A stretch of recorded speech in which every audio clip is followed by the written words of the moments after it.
এই যে বিচারপতির নামে কলঙ্ক, মানব জাতি হিসাবে একদম কুলাঙ্গার। এই যে মানিক, বিচারপতির নাম নিলাম এই কারণে, নাম নিয়েও গুনাহ হবে, কারণ এ মানুষের পর্যায়ে পড়ে না।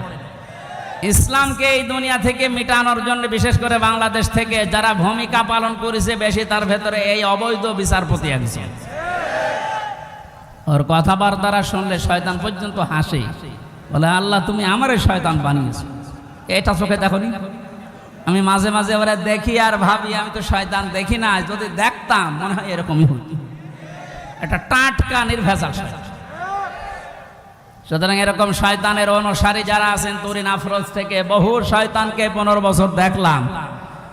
এখন ইসলামের যে উর্বর ভূমি বাংলাদেশে হচ্ছে, চলছে, কায়েম হওয়ার পথে, বাধা দিতে আসলে কিন্তু বিকাল 5টার আগে কোনো ছাড় নেই। ইতিহাস তৈরি করে গেল লোকটা। তাহলে বোঝা যাচ্ছে এই দাড়ি এটা মেকি দাড়ি, মানুষকে ধোকা দিয়ে বোকা বানিয়ে কোটি কোটি টাকার মালিক হয়েছে এই দাড়ি দেখিয়ে। নাম দিয়েছে কি দরবেশ বাবা। এই যদি হয় দরবেশের অবস্থা, বাকি যেগুলো কিনছে ওদের চরিত্র কি? আমির হোসেন আমন আমি একটা লোকের ভিডিও দেখলাম, এর চরিত্র এত নিচে নেমেছে আমি এতদিন জানতাম না। সে নাউজুবিল্লাহি মিন যালিক। এদের সর্বোচ্চ নেতার যদি এই অবস্থা হয়, বাকিগুলো যে কোথায় যে টাল হয়ে পড়িয়া আল্লাহ ছাড়া আর কেউ জানে। কয়েকজনের একটু ফাঁস হয় বলে আমরা জানি, ওদের প্রত্যেকের চরিত্র এরকম। 5 দিন 7 দিন 10 দিনে আপনার অবস্থা এরকম হয়ে গেছে।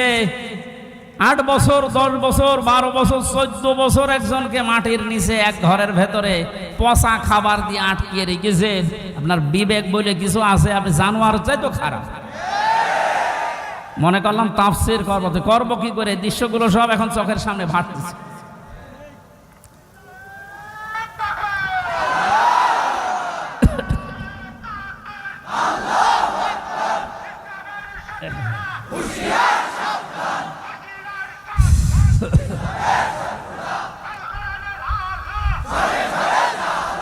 আলহামদুলিল্লাহ ভাই,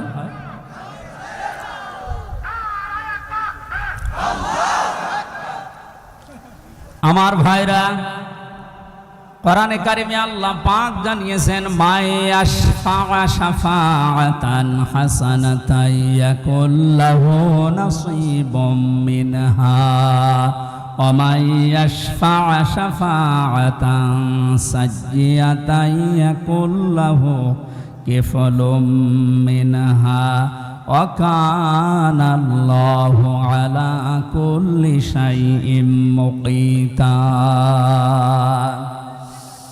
এই পৃথিবীতে কোনো মানুষ যদি ভালো কাজের, সৎ কাজের, কল্যাণমূলক কোনো কাজের সুপারিশ করে, সহযোগিতা করে, রায় দেয়, ভোট দেয়, সাপোর্ট করে, সমর্থন জানায়, ওই লোকটা ভালো কাজ করে যে সওয়াব পাবে, আপনি ওই ভালো কাজে শুধু রায় দেওয়ার কারণে, সাপোর্ট দেওয়ার কারণে একই সওয়াব পেয়ে যাবেন।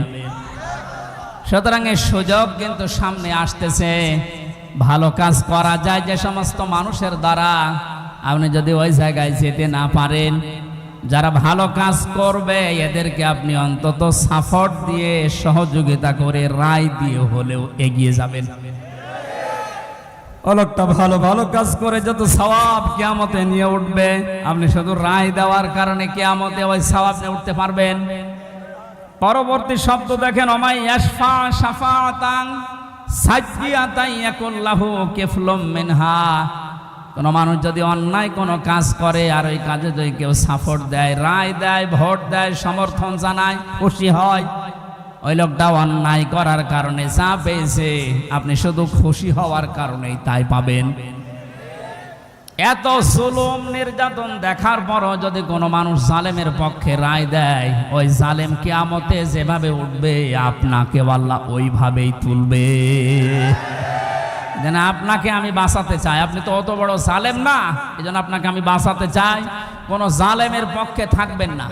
নবীজি বলেন তোমার ভাই জালেম হোক আর মজলুম হোক, তাকে সাহায্য করো। সাহাবী বলেন হে নবী, আমার ভাই যদি মজলুম হয় তাকে তো সাহায্য করা যায়, কিন্তু জালেম হলে তাকে সাহায্য করব কিভাবে? নবীজি বললেন, তোমার ভাই যদি জালেম হয় তাকে তোমার দায়িত্ব এই জুলুম থেকে ফিরিয়ে রাখা, এইটাই তাকে সাহায্য। সুতরাং জীবন দিয়ে যে মানুষগুলো জালেমের কবল থেকে আমাদেরকে মুক্তভাবে এই দেশে বিচরণ করার সুযোগ দিয়ে গেল, এই মানুষগুলো কিয়ামতের দিন যেন শহীদ এই শব্দ নিয়ে উঠতে পারে, বলেন আমিন। ময়দানে মাহশারে আমলনামাটা, কিতাবটা যখন আপনার হাতে আল্লাহ তুলে দেবে, বলবে তুমি নিজেই যথেষ্ট, জান্নাতে যাবে না জাহান্নামে যাবে। আমি আমার ঈমান থেকে কথা বলছি, কারো দিকে না তাকিয়ে এবার নিজের দিকে আয়াতের সাথে মিলিয়ে বলেন তো, এখনই যদি মারা যান আর এই বইটা যদি আপনার সামনে তুলে ধরে বলে, বল হামজা তুই এইটা পড়ে যা, জান্নাতে যাবি না জাহান্নামে যাবি? কাবা শরীফ যখন তাওয়াফ করে মানুষ, আমি 16 সালে গিয়েছিলাম, গত বছরও গিয়েছি, বাস্তবতায় যেটা দেখলাম, ষষ্ঠ চক্করে মানুষ একটা দোয়া পড়ে আল্লাহর কাছে, আল্লাহুম্মা ইন্না আলাইয়া হুকুকান ফীমা বাইনি ওয়া বাইনিকা। কাবার সামনে নিয়ে বলে, রব্বুল আলামিন তুমি আমার মালিক, আমি তোমার গোলাম, তোমার ভেতরে আমার ভেতরে বহু দেনা পাওনা আছে, আমি বান্দা হিসাবে, দাস হিসাবে, গোলাম হিসাবে যা যা পাবো তুমি সেই বীর্য থেকে শুরু করে হামজা বানিয়ে সব দিয়ে দিয়েছো। আমি উল্লেখ করার মতো কিছু ছিলাম না। হাল আতা আলাল ইনসানি হিনুম মিনাদ দাহরি লাম ইয়াকুন শাইআম মাযকুরা। মানুষ কি একটু চিন্তা করে না যে জন্মের আগে, এই পৃথিবীতে আসার আগে উল্লেখ করব এমন কোনো বিষয় লোকটা ছিল না? আজকে সভাপতির নামের নিচে দেখলাম লেখা বিশিষ্ট ব্যবসায়ী আলহাজ নুরুজ্জামান মুন্সি, কত সুন্দর নাম দিয়ে পেছনে ডিগ্রি লাগিয়ে দিয়েছে, উনি এই কাজ করে খায়। বয়স যদি এখন 60 বছর হয়, 61 বছর আগে এই নাম গন্ধ পৃথিবীর মানুষ জানতো? বলেন বলেন। শুধু এতটুকুই না, বাবার বীর্য যখন মায়ের রেহেমের ভেতরে দ্রুত গতিতে পাস হয়, আল্লাহ পাক বলেন ওই দিকেও একটু তাকাও, ফালিয়ানজুরিল ইনসানু মিম্মা খুলিকা মিম্মা ইন দাফিকিন ইয়াখরুজু মিন বাইনিস সুলবি ওয়াত তারাইব। মানুষকে নজর করে দেখে না কি জিনিস দিয়ে তাকে বানালাম। বাবার স্ফলিঙ্গ দিয়ে দ্রুত গতিতে বের হয়ে যাওয়ায় না পাক পানিটা মায়ের রেহেমের ভেতরে জমা হয়। এই যে সলবন এবং তারাইব দিয়েছেন আল্লাহ। সলবন বলা হয় বাবার লজ্জাস্থান, তারাইব বলা হয় মায়ের লজ্জাস্থানকে। এই দুইটা শব্দ আমি তাফসিরের ভেতরে ব্যাখ্যায় পেয়েছি। আল্লাহ বাবার ক্ষেত্রে 1 বচন দিয়েছেন, মায়ের ক্ষেত্রে বহু বচন দিয়েছেন। তাফসিরে তাবারি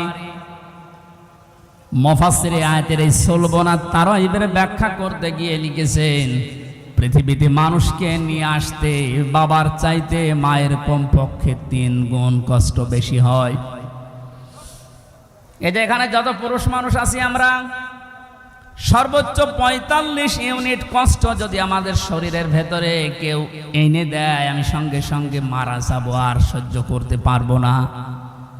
বিজ্ঞান জানিয়েছে পৃথিবীতে হামজাকে দুনিয়ায় আনতে তার মায়ের কমপক্ষে 57 ইউনিট কষ্ট সহ্য করা লেগেছে। 45 আসলে আমরা মারা যাব, অথচ উনি সহ্য করেছিলেন 57 ইউনিট। প্রতিটি জিনিস পরিমাপ করার একটা যন্ত্র আছে, কষ্ট মাপ দেওয়ার জন্য একটা যন্ত্র আছে, এটা ইউনিট দিয়ে মাপা লাগে। এই যে এই প্যান্ডেলটা যদি আপনাকে আমি মাপ দিতে বলি, দাড়ি পাল্লায় তুলে দেবেন কি দিয়ে? ফিতা লাগবে, গজ লাগবে, টেপ বলেন, এটা দিয়ে মাপতে দিলে আপনি মাপতে পারবেন এটা কয় গজ। পৃথিবীতে প্রতিটি জিনিস মাপার আলাদা আলাদা যন্ত্র আছে না নেই? কষ্ট মাপার জন্য ৪৫ থেকে ৫৭ আপনি হিসাব করেন। এতগুলো কষ্ট সহ্য করার পরেও শুধু শেষ করেননি।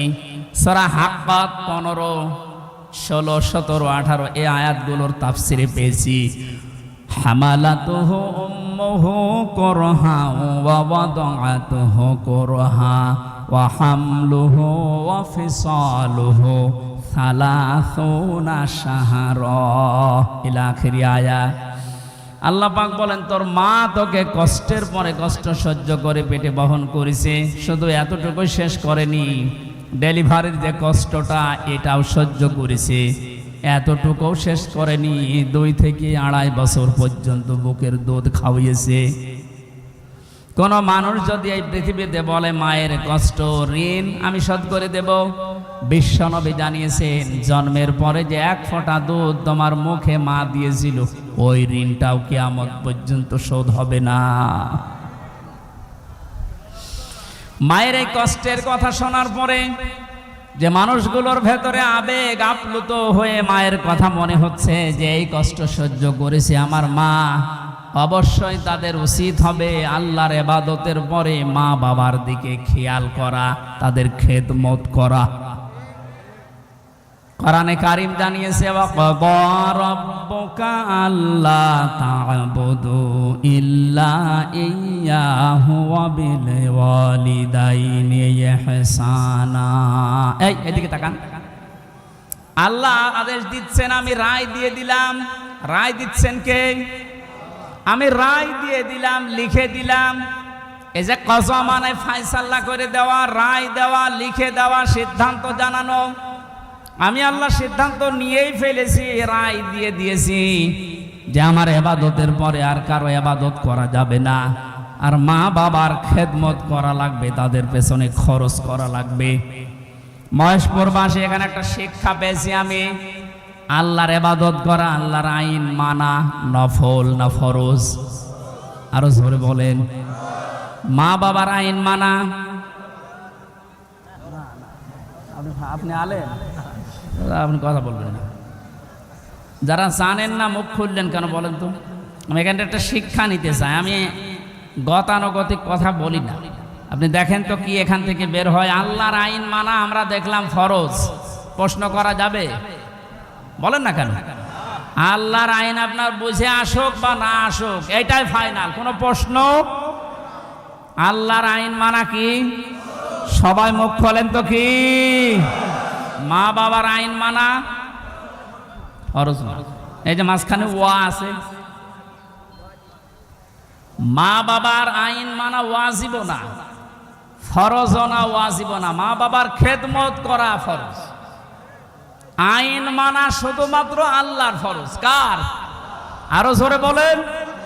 আর আল্লাহর পরে রসুলকে আল্লাহ শরীয়ত প্রণেতা বানিয়েছেন, শারে। এজন্য উনি যে নিয়ম নীতিগুলো দিয়েছেন ওইগুলো ফরজ।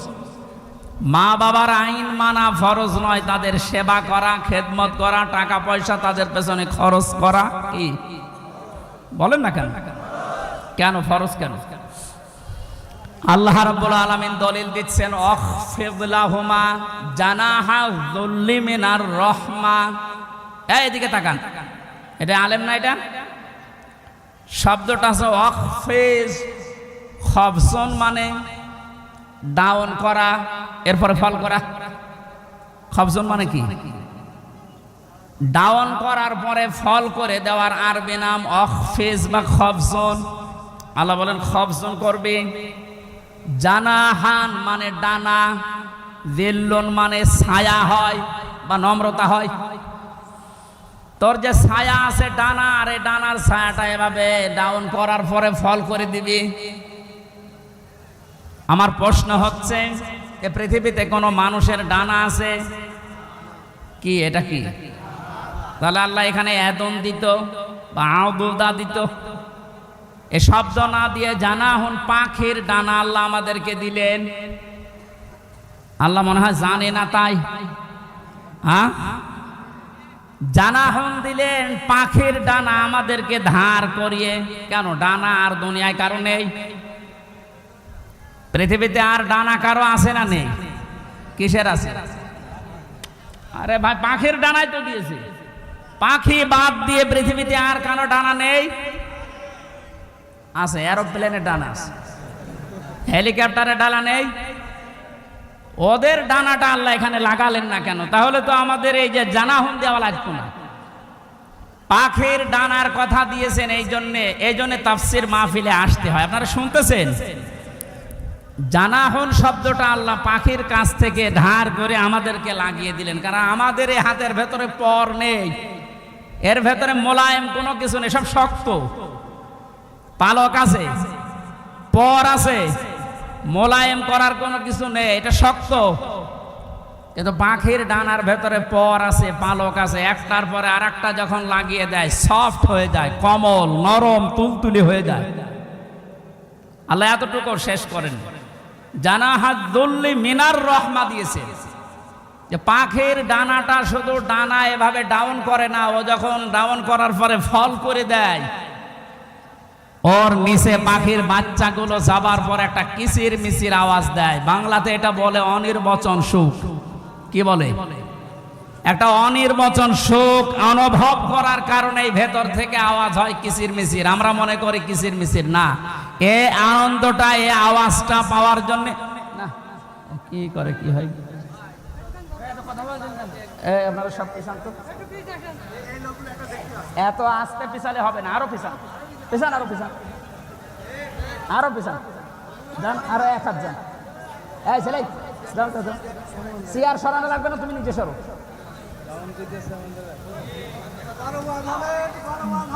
কথা বোঝার কোনো ই নেই। তাফসীরুল কোরআন মাহফিলে আমি আর কি করছি? কথা বোঝার চেষ্টা করেন ভাই। আল্লাহ রাব্বুল আলামিন পাখির ডানাটা এই জন্যই দিয়েছেন মানুষকে বোঝাতে, পৃথিবীর বান্দা বান্দিরা, তোমার মার বাবা যখন শেষ বয়সে চলে যাবে, তারা যেন তোমার এই পাখির ডানার মতো হাতের যে ছায়া, এর নিচে পড়ার পরে যেন একটা আনন্দ অনুভব করে, যে আমার হামজা থাকতে অন্তত আমার আর কোনো চিন্তা নেই। মহেশপুরবাসী কত আলেম এখানে বসে আছে, হাজারো মানুষ আমরা, বলেন তো আমাদের মা আর বাবা এখন শেষ বয়সে এসে এইটা বলার মতো স্কোপ পাচ্ছে না? পাচ্ছে না। আল্লাহ রাব্বুল আলামিন মায়ের কথা 3 বার দেওয়ার জন্য তারাই বহুবচন দিলেন, আর বাবার কথা 1 বার দিয়েছেন। আমি যেটা পর্যন্ত এটা নিয়ে এসেছিলাম, নেই থেকে শুরু করে পর্যন্ত যিনি নিয়ে আসলেন, কারো সাহায্য যার লাগেনি। মার বাবার এই যে স্ফলিঙ্গ দিয়ে নাপাক পানিটা দিয়ে তাফসীরে পড়েছি, আল্লাহ 8টা জিনিস বানিয়েছিলেন: রক্ত, গোশত, চর্বি আর চামড়া, চুল, রগ, হাড় আর পর্দা। 8টা জিনিস যখন মায়ের রেহেমের ভেতরে এক হয়ে যায়, আল্লাহ পাক তখন ফেরেশতাদেরকে বলে, আমি আল্লাহ আমার রব নামের কারণে 5টা জিনিস একে দান করব। ওয়াজআলা লাকুমুস সামআ ওয়াল আবসারা ওয়াল আফইদা ইলা আখিরিল আয়া। সূরা নাহলের 78 নম্বর আয়াতের মাঝের অংশে আল্লাহ জানিয়েছেন, শ্রবণ শক্তি, দর্শন শক্তি, বাক শক্তি, আকেল শক্তি আর ঘ্রাণ শক্তি, এই 5টা আমি আল্লাহ নিজে তাকে দান করেছি। একটাও যদি কম দিতাম, দুনিয়ায় আসতো ওই লোকটা কিন্তু অপূর্ণাঙ্গ হয়ে। এখানে অনেকাংশ মানুষ আমরা সব পূর্ণাঙ্গ মানুষ, কয়েকজন হয়তো আছে বিকলাঙ্গ, অন্ধ, ন্যাংড়া, কিন্তু হাজারো মানুষ আমরা সব পূর্ণাঙ্গ মানুষ। আল্লাহ নিজের পক্ষ থেকে একটাও যদি কম দিত, তো কি অবস্থা হতো সারা জীবন, আপনি ভাবেন। আল্লাহ পাক এই জন্যই জানিয়েছেন, হে পৃথিবীর মানুষেরা, নেই থেকে শুরু করে উল্লেখ করার মতো একটা জায়গায় তোরে নিয়ে আসলাম, এরপরও আমার সাথে তোর নাফরমানি কমে না। কাইফা তাকফুরুনা বিল্লাহি ওয়া কুনতুম আমওয়াতান ইলা আখিরি আয়াত। বালাগাত মান্তিক যারা পড়ায় বা জানে, কাইফা শব্দটা 11টা বিষয়ের আগে আল্লাহ ব্যবহার করেন। কাইফা শব্দের প্রথম ব্যবহার হচ্ছে মান্তিকের কায়দায়। আল্লাহরও বিশ্বাস হতে চায় না এমন জায়গাকে আল্লাহ কাইফা দিয়ে শুরু করেন। এটা এতক্ষণ যেটা বলছিলাম, বীর্য থেকে শুরু করে এ পর্যন্ত আনার পেছনে কারো কোনো অবদান নেই। মার বাবা শুধু এক বিছানায় ছিল, এতটুকু তাদের কাজ। বাকি যা করার বলেন তো কে করেছে? এই মানুষ এখান থেকে হামজা পর্যন্ত হবার পরে যখন নাফরমানি করে, তখন আল্লাহ কাইফা শব্দ দিয়ে শুরু করেছে যে কি করে নাফরমানি করে আমারও বিশ্বাস হয় না। কাবার গেলাপ ধরে মানুষ কিন্তু ষষ্ঠ চক্করে এইটাই বলে এসেছি আমরা, রব্বুল আলামিন আমি তোমার গোলাম হিসাবে, বান্দা হিসাবে বহু কিছু আমাকে তুমি দিয়েছো, ওই যে বীর্য থেকে পর্যন্ত, কিন্তু তুমি আমার মালিক হিসাবে আমার তো কিছু দেওয়া দরকার। আমি তো কিছুই তোমার আজ পর্যন্ত দিতে পারলাম না, তবে একটা জিনিস আমার আছে পুঁজি, তোমার ওই রহমান, ওই গফফার, ওই গফর নামের খাতিরে এই কাবা সামনে নিয়ে বলছি আমারে মাফ করে দাও। এই জন্য যারা তাওবা করার জন্য এখনো রাজি হননি, এখনো পর্যন্ত শয়তানের ধোঁকায় পড়ে আছেন, সুযোগ আছে, আপনারা আশা করছি ফিরে আসবেন।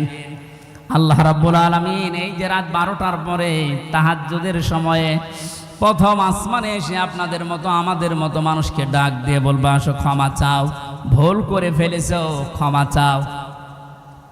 আমরা যেন ক্ষমা চেয়ে নিজের জীবনটাকে মুহাম্মদুর রাসূলুল্লাহর উম্মতে পরিণত করতে পারি, বলেন আমিন। মহেশপুরবাসী বান্দা যখন এটা পড়তে পড়তে কিছুক্ষণ যাবার পরে দেখবে না লজ্জা লাগে, পড়ার মতো না, আল্লাহ পাক বলবেন না পড়া লাগবে। আমার তো ওই দিবসের কথা মনে হয়ে এখন আফসোস হচ্ছে, আল্লাহ আমি কি সত্যি পড়তে পারবো? আমার এই 24 সালের এটা আগস্ট মাস, যদি আল্লাহ বলে প্রথম তারিখ পর্যন্ত তোরে মাফ করে দিলাম, তোর কোনো হিসাব নেই, শুধুমাত্র এই যে 17 তারিখ আজকে, এই 17 দিনের হিসাব দিয়ে জান্নাতে চলে যা। যত মানুষ এখানে আপনারা আছেন বুকে হাত দিয়ে বলেন তো 17 দিনের হিসাব এখনো জোগাড় করা সম্ভব হয়নি। অথচ যে হাদিস পড়েছিলাম, নবী বলেন মা তাজালু কদামা বানি আদম আবদি ইয়াউমাল কিয়ামাতি হাত্তা ইসালান খামসিন। কিয়ামতের এই কঠিন ময়দানে প্রতিটি মানুষকে আল্লাহ তার নিজের সামনে দাঁড় করাবেন, প্রত্যেককেই 5টা করে প্রশ্নের উত্তর জিজ্ঞাসা করবে।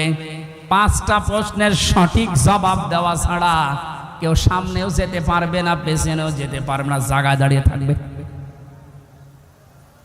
শুধু মাইক ফাটিয়ে টেবিল ফাটিয়ে ফেলেন না, নিজের সাথে মিলান তো। জালেমদের কথা তো বাদই দিলাম, আমরা যারা মজলুম আছি তারা নিজেদের দিকে এই 5টা বিষয় একটু মিলাই। গোসামিল দিয়ে উত্তর দিলে হবে না, নকল করে গোপালগঞ্জের মতো পাশ করে চাকরি পেলে হচ্ছে না। আমরা A+ পাওয়ার পরও আমাদেরকে দেয় না, আর ওরা 2.5 পেয়ে চাকরি পেয়ে যাচ্ছে। কত দুর্নীতি হয়েছে আপনি এবার টের পাচ্ছেন। বাস্তবতায় মিলিয়েছেন আপনি একবারও যে এই লোকটা নিজে আল্লাহর সামনে দাঁড়িয়ে আছে? আপনি নিজে মনে করেন দাঁড়িয়ে যখন আছে, আল্লাহ জিজ্ঞাসা করছেন হামজা বলো তো দেখি, একটা জীবন দিয়েছিলাম 60 বছরের, এই 60 বছরে কি করলে? জবাব সঠিকটা দাও।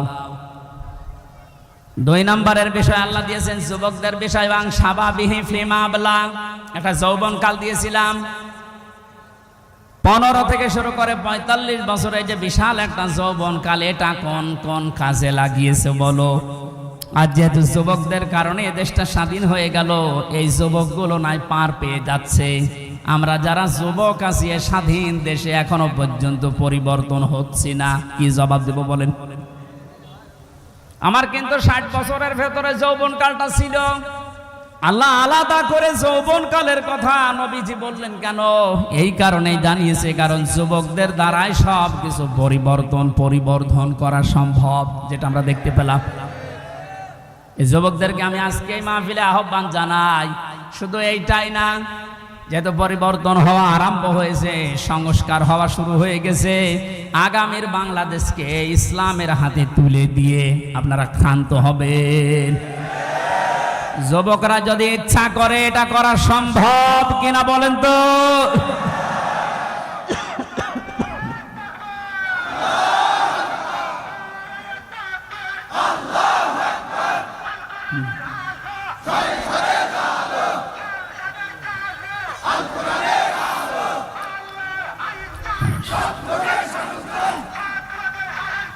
আল্লাহর আইন চাই। আলহামদুলিল্লাহ, তাকবীর যেন আল্লাহ কবুল করেন এবং বাংলাদেশ চোখে যেন দেখান, বলেন আমিন। আজকে এই যে শেজিয়া বাজারে আমি আয়াতটা পড়েছিলাম, আরাআইতান নাস ইয়াদখুলুনা ফি দীনিল্লাহি আফওয়াজা। হে নবী, আপনি যখন দেখবেন যে আল্লাহর সাহায্য এসে গেছে, তখন তো বিজয় হবে। দলে দলে পালে পালে মানুষ ইসলামে প্রবেশ করছে, যেটা আমরা এখন চর্মচোখে সারা বাংলাদেশে দেখতে পাচ্ছি। একটু যাদের বিবেক আছে, একদম মরে যায়নি, তারা আজ সব কিছু ভুলে ইসলামে চলে আসছে। কারণ ইসলামের মালিক ওরা জানে যে দেশে জামাত ইসলাম, শিবির, চরমনা, এরা না, ইসলামের মালিক কে? আর যারা আমরা আছি, আমরা ইসলামের খাদেম। সুতরাং ইসলাম প্রতিষ্ঠা করতে গিয়ে, ইসলাম কায়েম করতে গিয়ে বিকাল 5টার আগে কাউকে আমরা আর ষড়যন্ত্র করতে দেব না ইনশাআল্লাহ। এই যে বিচারপতির নামে কলঙ্ক, মানব জাতি হিসাবে একদম কুলাঙ্গার এই যে মানিক। বিচারপতির নাম নিলাম এই কারণে, নাম নিয়েও গুনাহ হবে, কারণ এ মানুষের পর্যায়ে পড়ে না।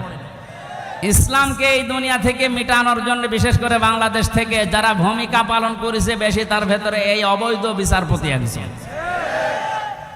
ওর কথাবার্তা শুনলে শয়তান পর্যন্ত হাসে, বলে আল্লাহ তুমি আমারে শয়তান বানিয়েছো। এটা চোখে দেখোনি? আমি মাঝে মাঝে ওরা দেখি আর ভাবি আমি তো শয়তান দেখি না, যদি দেখতাম মনে হয় এরকমই হতো। এটা টাটকা নির্ভেজাল শয়তান। সুতরাং এরকম শয়তানের অনুসারী যারা আছেন, তুরিন আফরোজ থেকে বহু শয়তানকে 15 বছর দেখলাম। এখন ইসলামের যে উর্বর ভূমি বাংলাদেশে হচ্ছে, চলছে, কায়েম হওয়ার পথে, বাধা দিতে আসলে কিন্তু বিকাল 5টার আগে কোনো ছাড় নেই। এটা তো গেল কামলাদের। আর যিনি জমির মালিক যে বসে আছে, উনি যদি এসে দেখে সব ধান নষ্ট করে ফেলেছে, এরপরে উনি কিছু বলছে না, তার মানে ওনার কোনো শক্তি নেই।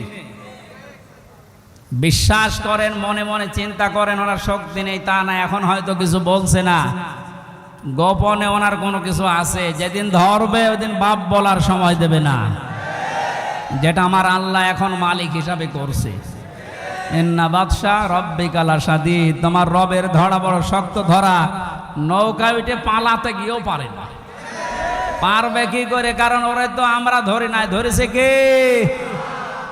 এদের কারণে হাজারে, অবৈধ আইন মন্ত্রীর কারণে হাজার হাজার মানুষ আইনের এই জায়গায়, ন্যায় বিচারের জায়গায় অবিচার পেয়েছে বেশি। তার বাস্তব প্রমাণ আমি নিজে না, সিএমএম কোর্ট, জজ কোর্ট, হাইকোর্ট মিলিয়ে আমার মামলা কতবার তুলেছে। এই যে আমার মামা বসে আছে, মামা শ্বশুর, আমার চাচা ছিল ঢাকায়, বাবা তো ওগুলো বোঝে না ভালো, রাত দিন দৌড় চাকরি করে বেটা, এরপরও রাত দিন এখানে ওখানে উকিল ধরে করবে কি?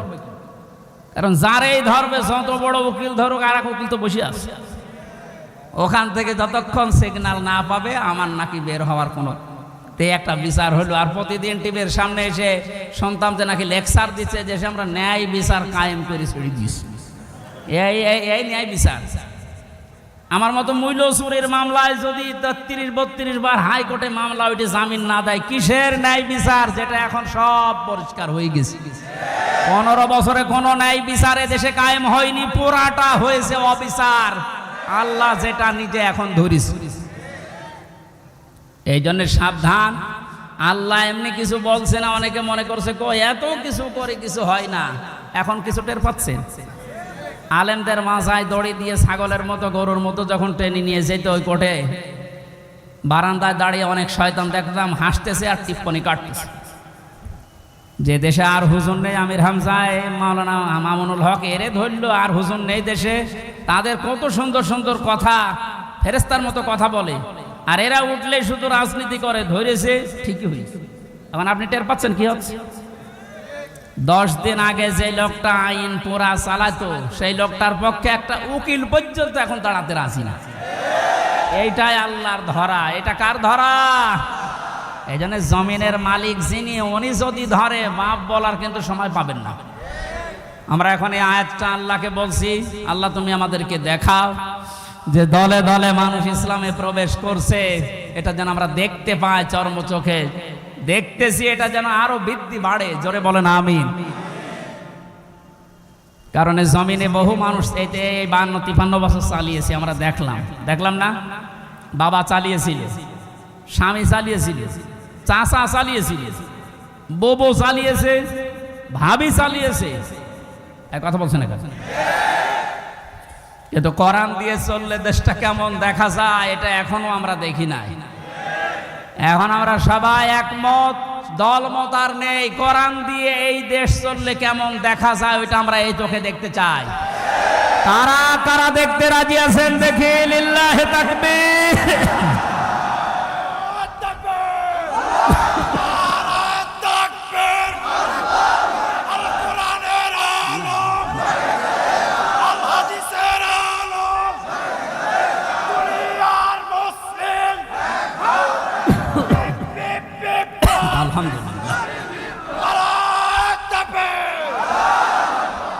এই জন্য কোরআনের খাদেম আমরা যারা এখানে বসে আছি, আমাদের কোনো টেনশন নেই। কায়েম হলেও এদেশে ভালো, না হলেও আমার কোনো লস নেই। আমার বেতন আছে বিকাল 5টায়, তার নাম জান্নাত, ওটা আল্লাহ আমাকে দেবে। কারণ বিকাল 5টা পর্যন্ত জমিটা একটু দেখে শুনে রাখতে পারলে উনি যেমন বেতন দেবে, আল্লাহ আমাদেরকে জমিনে কাজ করার জন্য বেতন দিতে পারে না? ওই বেতন পাওয়ার আশায় আছে। কিয়ামতের ভয়াবহতার কথা আজকের তেলাওয়াতকৃত আয়াতগুলোতে ছিল। যেহেতু আমরা বলেছিলাম 1 ঘন্টা, এই জন্য খুব তাড়াতাড়ি করছি, সামারাইজ করছি। আল্লাহ রাব্বুল আলামিন সূরা হাক্কাত 52টা আয়াত দিয়েছেন। কিয়ামতের যে ভয়াবহ দৃশ্য, এগুলো আল্লাহ তুলে ধরেছেন প্রথম থেকে। পুরাটা তাফসীর করতে গেলে অনেক সময় লাগবে। সামনে আরো 2টা মাহফিলে এলাকায় আছে, আমরা ওখানে ধারাবাহিকভাবে বলবো ইনশাআল্লাহ। আজকে খুব কম সময় নিচ্ছি। হাক্কাতের 19 থেকে শুরু করে যতটুকু পারা যায়। আল্লাহ রাব্বুল আলামিন বলেন, ফাআম্মা মান উতিয়া কিতাবাহু বিয়ামিনিহি ফায়াকুলু হাউমুকরাউ কিতাবিয়া। কিছু তথ্য আছে নতুন, আলেমরা যারা, জ্ঞানী মানুষ যারা, ভালো করে শুনবেন। আল্লাহ পাক বলেন, কিয়ামতের কঠিন ময়দানে যেদিন বিচার শুরু হবে, ফাকাইফা তাত্তাকুনা ইন কাফারতুম ইয়াওমা ইয়াজআলুল ওয়িলদানা শিবা। এত কঠিন ভয়ঙ্কর সালসালা অবস্থা তৈরি করব, যুবক মানুষ বুড়ো হয়ে যাবে। ও বাংলার মুসলমানেরা, 8টা বছর যে লোকটা আয়না ঘরে ছিল, আজকে দেখতে পেলাম। এই যে ব্যারিস্টার আরমান, যুবক বয়সের যে ছবি, 8 বছরে তার অবস্থান কোথায় গিয়ে দাঁড়িয়েছে আপনি তাকান। তাও তো 8টা বছর জুলুমের স্টিম রোলার চলার কারণে তার অবস্থা এখন এই। অথচ আল্লাহ জানিয়েছেন কিয়ামতে এমন ভয়াবহ অবস্থা তৈরি করব, দৃশ্য দেখেই মানুষ সঙ্গে সঙ্গে, যুবক মানুষ বুড়ো হয়ে যাবে। ওনার বুড়ো হতে সময় লেগেছে 8 বছর, কিয়ামতে আমার বুড়ো হতে সময় লাগবে কয়দিন? মুহূর্তের ভেতরে চোখের পলক পড়তে বুড়ো হয়ে যাবে মানে যুবক মানুষ। কি অবস্থা হবে এবার ভাবেন। ইয়াউমা ইয়াফিরুল মারউ মিন আখি, প্রথমেই পালাবে মানুষ দেখলেই তার আপন ভাই থেকে। ওয়া উম্মিহি ওয়া আবি, তার মায়ের কাছ থেকে, বাবার কাছ থেকে। ওয়া ফাসিলাতিহি আল্লাতী তুবি, আল্লাহ পাক বলেন তার জ্ঞাতি গোষ্ঠী, তাকে যারা আশ্রয় দিত, এই মানুষগুলো পালাতে থাকবে। ও দুনিয়ার মানুষেরা, পৃথিবীতে আমরা বিপদে পড়লে, হামলা মামলার শিকার হলে আগে ভাই আগিয়ে আসে, বাবা আসে, বংশের লোক আসে, জ্ঞাতি গোষ্ঠী যে দল করি ওই দলের লোক আসে। আল্লাহ পয়েন্ট আকারে ওগুলো আগে দিয়েছেন যে এইগুলো আগে পালাবে। একটা বারের জন্য আপনার বিবেকে নাড়া দেয় না যে এইগুলো যদি পালায়? যারা ধোকা দিয়ে অনেককে 15 বছর বোকা বানিয়ে রেখেছিল, পীরের নামে হাজার হাজার লক্ষ লক্ষ ভণ্ড বেরিয়ে, যে কোনো চিন্তা নেই আমরা আছি, ওরা আগে পালাবে। আমরা বিবেককে একটু রায় দেয় না যে মা যদি পালায়, বাবা যদি বলে না আমি বিয়ে করিনি, সন্তান পাবো কোথায়? আমার তো এই আয়াত পড়ার পর বিশ্বাস হয়, লক্ষ কোটি পীরেরা বলবে আল্লাহ দুনিয়া আমি পীর ছিলাম, মুরিদ পাবো কোথায়? এই জন্য কোনো ভণ্ডের উপরে আশা আকাঙ্ক্ষা ভরসা না করে নিজের কাজের দিকে ভরসা করেন। আল্লাহ বলেন তোকে পড়তে দেব, পড়, ধরে আমল নামাটা পড়। ফায়াকুলু হাউ মুকরাউ কিতাবিয়া ইন্নী যানানতু আন্নী মুলাকিন হিসাবিয়া। কিতাবটা হাতে নিয়ে পড়তে আরম্ভ করবে আর বলবে অবশ্যই আমি এটা বিশ্বাস করে চলতাম যে আমাকে একদিন আল্লাহর দরবারে এভাবে হিসাব দেওয়া লাগবে। শুধু এই আয়াতটাই মানুষের জীবন পরিবর্তন করে দিতে পারে। কষ্ট হচ্ছে আপনাদের?